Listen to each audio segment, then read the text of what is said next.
Hey guys, Derek with Dependable Success, Motivation, Inspiration. We are back. I hope everybody is enjoying the new format.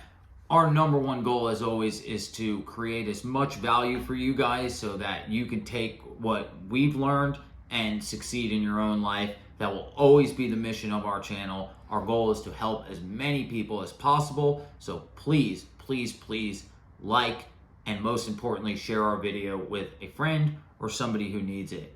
Today we're talking about staying motivated as an entrepreneur, or getting motivated to be an entrepreneur, or you've been doing it for 30 years, you're stuck in your way and you need to be motivated. That's fine too. We'll take all the above because we are talking about motivation, okay?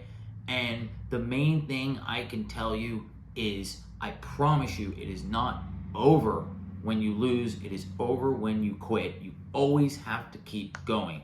Remember that. Entrepreneur is not always Lambos, fancy hotels in Vegas, right? There's a lot of pain, suffering, and failure along the way, but it's how you handle that. Do you fail elegantly? Do you not have catastrophic issues? Do you learn from what happens and keep going? I hope you do, because that's the only way to do it, okay? So when dealing with motivation, you have to remember we approach it from a realistic standpoint. It doesn't last. It needs to be replenished. So although we're all motivated by like our driving forces, like the will to be alive, your kids, your loved ones, I'm talking about the day-to-day when you're out there pushing, shoving, grinding it out. You need something to motivate you so that you walk into every meeting, every deal, as close to 120% as humanly possible. So if it doesn't last, then what does it need? It needs to be replenished, right? So you can get involved in a book club. You can watch motivational videos. You can read triumphant stories, watch a movie like Rocky, something that inspires you, but you have to replenish it. I try and do it daily. Everybody's different, but I would definitely recommend at least a little bit, even if it's a few minutes of the day, to just replenish, something that feels good, that gets you in the mood. I think it's very important. So coming at it from a realistic standpoint, remember, it just doesn't last. And as far as re-upping it every day, it ties directly into point number 2, which is you need a healthy routine, healthy habits. It is so difficult to perform at a high level and feel good and feel motivated, right? Because remember, motivated is a state. It's a feeling. I'm feeling pumped. I'm ready to go.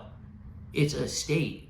And you have to have healthy habits and routines. It's very difficult, right? Imagine you don't take a shower for 12 days and your partner tells you stink, and you roll out of bed and you get in the car. I mean, how are you supposed to function that way, right? You think you're going to walk into a meeting and feel great? I don't think so. Why would you? You want to feel good. So remember, healthy routines. It's important. Drink water, eat properly, follow through with what you say you're going to do. It's not just the basics of health, hygiene, and exercise, but it's also how you conduct yourself. How do you carry yourself, right?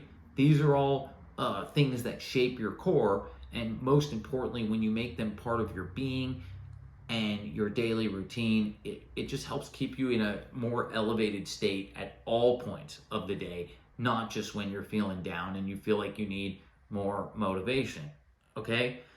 Tying it together as usual, my third point is focus on your goals, right? And I'm talking short term here. I'm always thinking about my long-term goals because to me it's very important, right? Where are we going? And I really, really think that it's important to have long-term goals. Most importantly, I think it's important to make sure your short-term and long-term kind of align. But I go 100 miles an hour, full speed ahead to my short-term goals. They're that important to me for 2 reasons. One, I try and set goals that matter. Like, I want to buy a farm. I want to raise my kids, in a more rural area and just let them really soak in life, right?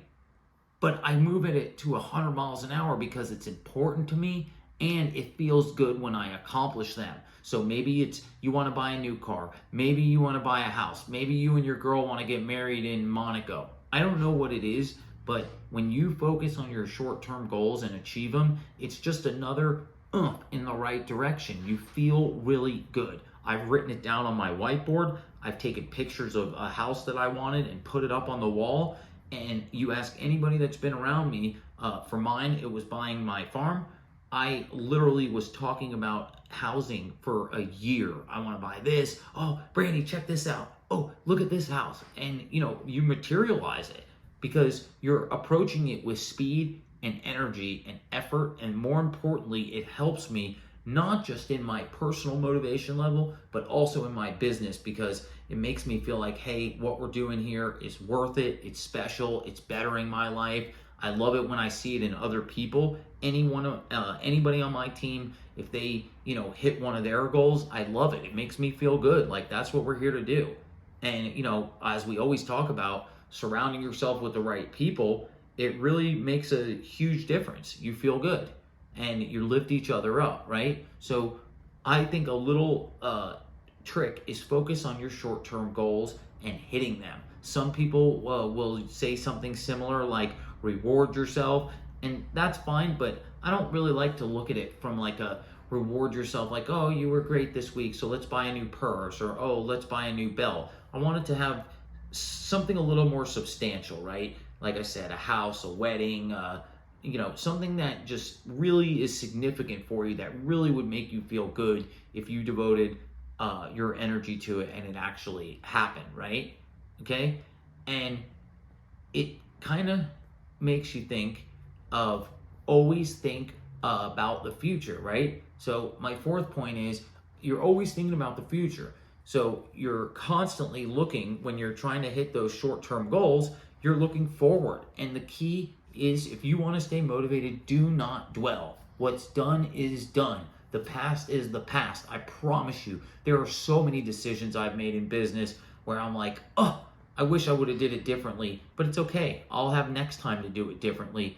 Do not dwell on the past. We are where we are, and the only way is forward, okay?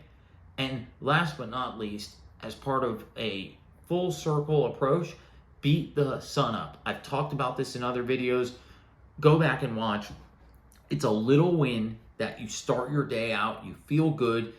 For a lot of people, it's I'm gonna do it, and they struggle with it, so you gotta be committed. And it makes yourself feel like, okay, I trust myself. Like I said I was going to do it, and I do it. So it would almost be like accomplishing a mini short-term goal, but once again, it becomes habit and routine, and you feel good. And at the end of the day, all of these work best if you're moving 100 miles an hour, meaning full speed, always giving it your all, performing at a high level. You end up staying more motivated, period. You don't have these extreme highs and lows. You keep replenishing, you re-up your motivation, but you keep going fast and forward. Fast and forward. That's the best way. That's some quick, easy ways, as usual, free, to help you stay motivated and be the best you can be. Like, comment, subscribe, and most importantly, share it with a friend who needs it. I hope everybody's motivated this Monday. We'll see everybody for the rest of the week. I hope everybody has a great week.